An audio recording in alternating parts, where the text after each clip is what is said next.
everyone, welcome once again to Pop Culture Comics in Overland Park, Kansas. I'm Captain Logan, and today I'm doing a very special review of Batman Noel by Lee Bermejo. I mentioned this last week on my regular comic review show, and decided to do a full video on Batman Noel by itself. I liked it that much. I didn't get a chance to do a full review on it last time, so here is a more in-depth recommendation, and here we go, let's get right into it. I know this book was ultra-hyped in most of DC's comics over the last few weeks, and out of context, I wasn't sure what to make of the initial preview. But if all that advertising turns you off, I'm imploring you to give it a shot.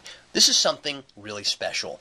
The first thing I wondered as I immersed myself in this book is just how long it took Lee Bermejo to draw it. Every page is nothing short of a masterpiece. He takes that highly detailed, ultra-realistic style he was using in Joker and kicks it up a couple notches, rivaling Alex Ross's work in Marvels and others in his highly expressive characters, his beautifully realistic urban landscapes, and his gripping action. But it's not just the pencils that are eye-catching. Everything comes together to make this an experience. The panel layouts are unpredictable. Actually, they're all over the place.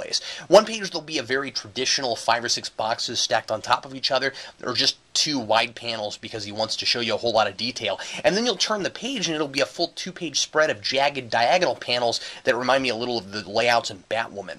Half the fun for me was seeing what new visual surprise was waiting on the next page, be it a stunning, vicious fight with Catwoman or a wonderfully majestic shot of Superman.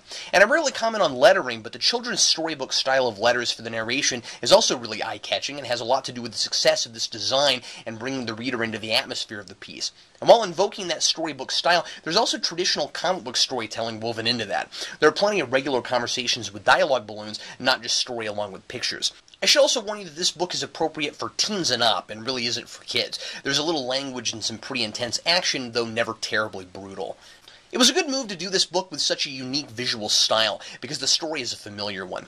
It parallels Charles Dickens' A Christmas Carol, but the cleverest thing about it is that it isn't just Batman A Christmas Carol, but rather a modern Batman story that might have worked just fine on its own, but is given more weight by patterning it off the classic story. The narrator basically tells the story of Scrooge straight, using a casual, modern vernacular, while we're seeing another story unfold very similarly on the page. Batman meets characters that represent the ghosts of Christmas past, present, and future, but of course, they're not really ghosts here. Instead of Jacob Marley, the book invokes the deceased Jason Todd as Batman's old partner who died and turned Bruce Wayne into a hardened old man. There are so many similarities to Ebenezer Scrooge just from Batman's traditional mythos that I was surprised I'd never thought of them myself.